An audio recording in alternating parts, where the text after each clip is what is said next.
Assalamualaikum, izin bertanya Ustadz. Ana punya teman beragama Katolik. Kemudian dia kerja ke luar negeri. Alhamdulillah, kemudian mendapatkan hidayah Islam dan mengenal sunnah. Ketika istri masuk Islam dan suami masih Katolik, maka pernikahan batal ya Ustadz ya? Yang Ana tanyakan, ketika teman ini pulang ke Indonesia, jika berhubungan dengan suami lagi, apakah ia berzina Ustadz? Jazakumullah khairan. Dan bagaimana cara Ana menasihati teman Ana tersebut? Baik. Ya, terima kasih pada Ummu Yoka atas pertanyaannya. Jika masuk hubungan diperselisihkan di para ulama, ada yang mengatakan secara otomatis putus. Ya. Namun walaupun putus, kalau suaminya menyusul masuk Islam di masa iddah, maka mereka boleh kembali tanpa harus memperbarui pernikahan.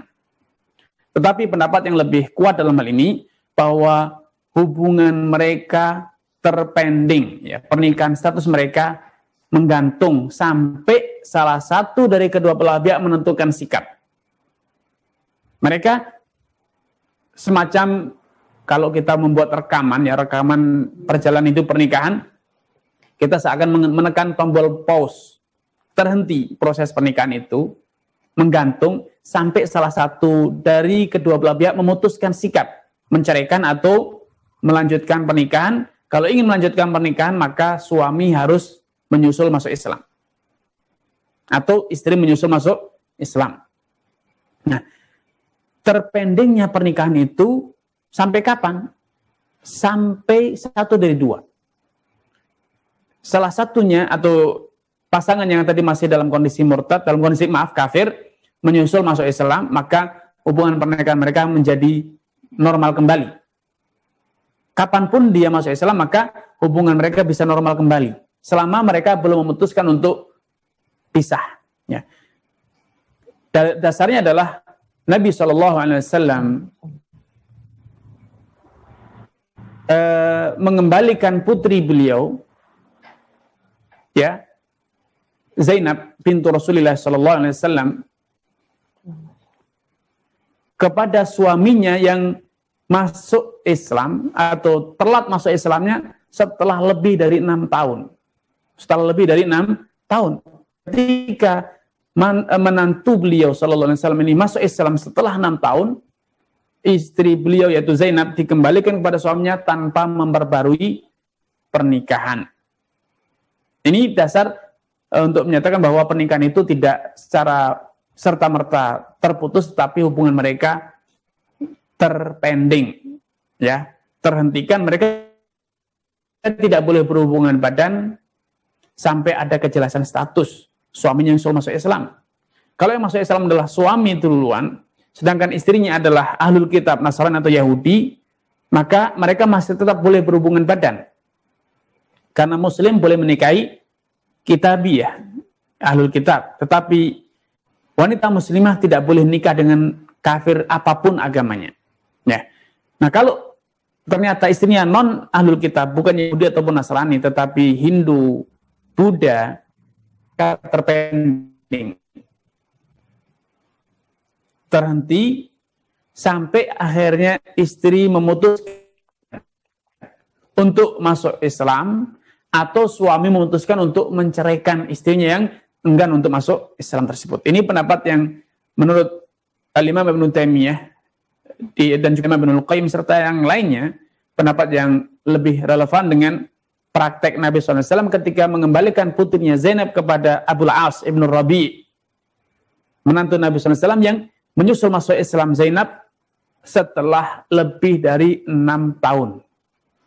Ya, wallahu ta'ala alam. Lalu bagaimana cara Ana menasihati teman Ana tersebut? Baik, untuk menasihati, maka cara menasihati itu banyak, ya. Dengan pertama tentu menjelaskan status hubungan mereka, kemudian menjelaskan tentang konsekuensi dari kalau dia tidak mengambil sikap sebagaimana yang dijelaskan syarat, maka hubungan itu akan menjadi hubungan zina, kumpul kebo, karena tidak ada hubungan pernikahan sama mereka, pernikahan mereka terpending, sehingga tidak ada lagi mereka tidak lagi boleh berhubungan badan, ya. Kalau sampai terjadi maka itu adalah sebuah perzinaan, karena itu adalah hubungan badan yang tidak direstui oleh syariat. Kemudian motivasilah sang istri tersebut, teman anti itu, untuk bisa mengajak suami masuk Islam. Jelaskan bagaimana kiat-kiatnya, tata caranya,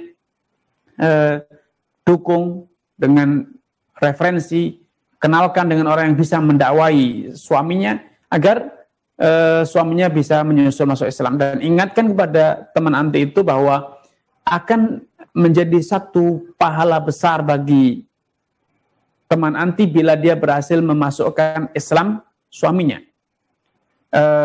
La yahdiyallahu bika rajulan wahidan khairun laka min humrin na'am. Andai engkau bisa mengislamkan seseorang, membukakan pintu hidayah untuk seseorang, maka itu pahalanya lebih baik di sisi Allah dibanding engkau mendapatkan onta yang berwarna merah, onta yang sangat mahal. Dan dulu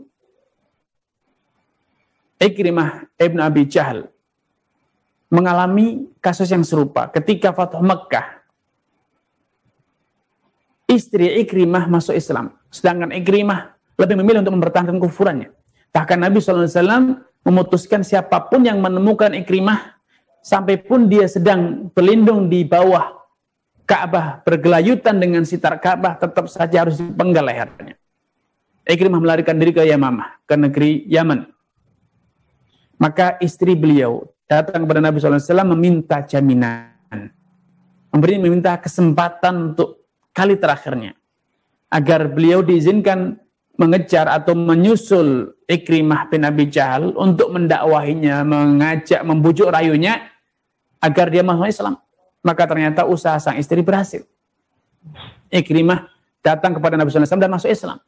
Ya, ini satu keteladan yang bisa anti ceritakan kepada teman anti agar dia berjuang semampunya, sebisa yang dia lakukan agar mengislamkan sang suaminya sehingga rumah tangga mereka bisa kembali natural, kembali seperti sedia kala. Wallahu ta'ala alam.